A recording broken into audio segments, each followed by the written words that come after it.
দেখো বন্ধুরা, আজ আমি খুব সাধারণ একটা আলু ফুলকপির চচ্চড়ি লুচি বা পরোটা দিয়ে খাওয়ার জন্য তৈরি করব, সেটা তোমাদের সাথে শেয়ার করছি। আমি কড়াইতে প্রথমে কিছুটা সর্ষের তেল নিয়েছি। তেলটা আমার গরম হয়ে গেছে। এবার আমি একটা শুকনো লঙ্কা ফোড়নে দিয়ে দিলাম, আর দিলাম কিছুটা পাঁচফোড়ন।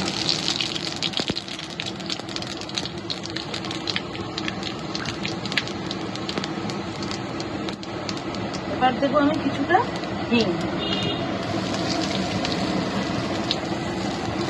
হিংটা অতি অবশ্যই দেবে। এই তরকারিটা শীতকালে বেশি ভালো লাগে, তবে গরমকালেও খারাপ লাগবে না। আর সুন্দর গন্ধ বেরোচ্ছে। এবার আমি ফুলকপিগুলো দিয়ে দেবো।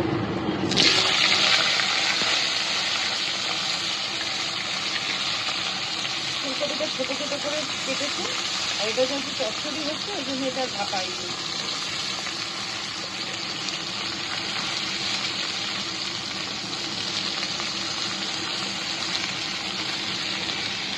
একটু সামান্য ভাজা হলে তারপর আমি আলুটা দেবো। আলু ছোটো ছোটো করে কেটে রেখেছি।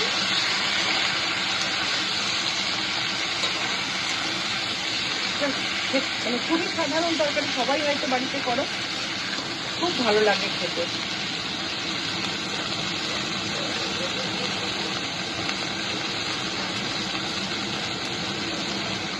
এবার একটু একটু ভাজা হয়েছে। এবার আমি আলুগুলো এর মধ্যে দিয়ে দেবো। আলুগুলো আমি ডুবো ডুবো করে কেটে রেখেছি।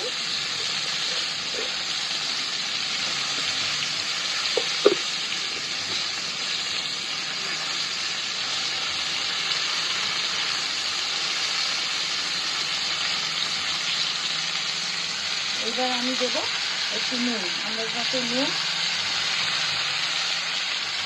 আর হলুদ। খুব বেশি হলুদ দেবো না।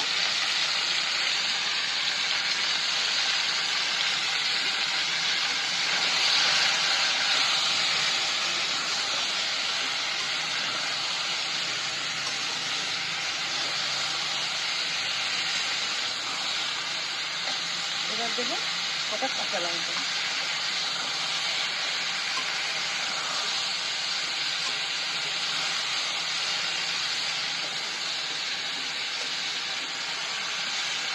এটা বেশি কিছু মশলা দেবো না, আর একটু ভাজা হোক।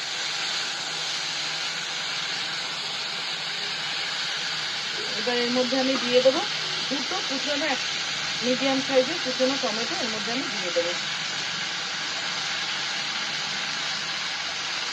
আর কোনো মশলা আমি এতে অ্যাড করবো না এখন। আমি এবার এটাকে আরেকটু ভাজা ভাজা হলে জল ঢেলে দেবো।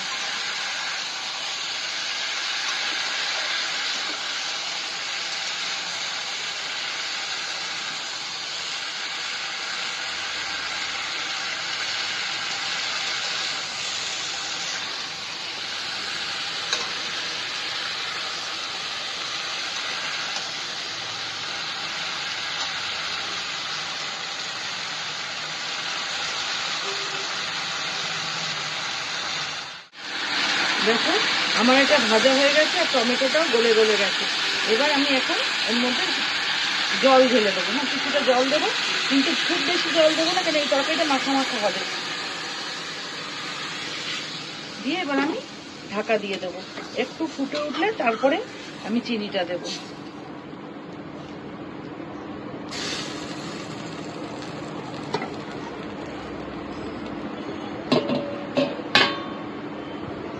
ঠিক আছে, খানিকক্ষণ বাদে আমি আবার তোমাদের দেখাচ্ছি। দেখো ঝোলটা পুরো ফুটছে। এবার এই পর্যায়ে আমি কিছুটা চিনি এর মধ্যে অ্যাড করবো। নিরামিষ তরকারি একটু মিষ্টি মিষ্টি হলেই ভালো লাগে।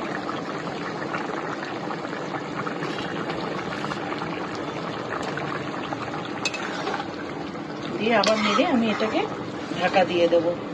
ভালো মতো সেদ্ধ হলে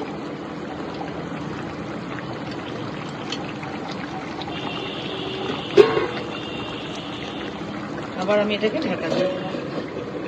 দেখো আমার ফুলকপি আলু সবই সেদ্ধ হয়ে গেছে এবং ঝোলটাও অনেকটা টেনে গেছে। কিন্তু এবার একটু মাখো মাখো ব্যাপারের জন্য আমি কি করব, অল্প একটু 1 টিস্পুন ময়দা এতে ছড়িয়ে দেবো। তাহলে জিনিসটা বেশ মাখো মাখো হয়ে যাবে।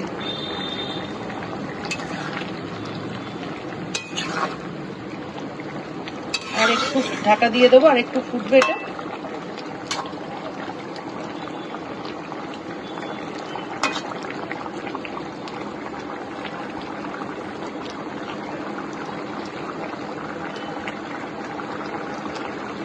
দেখো বন্ধুরা, এবার আমি ঢাকনাটা সরিয়ে দেখি এটা কতটা ঝোল টেনে গেল।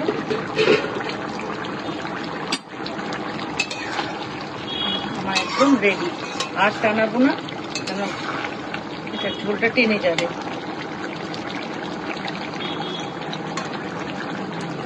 আমি এবার এখানে দেবো একটু ভাজা মশলা। ব্যাস, ভাজা মশলা এর মধ্যে আছে জিরে, গোটা গরম মশলা আর শুকনো লঙ্কা। এটা আমার করা থাকে এই মশলাটা, আমি অনেক কিছুতে এটা দিই। এই তরকারিতে এই গন্ধটা খুব ভালো লাগে, এই ভাজা মশলার গন্ধটা।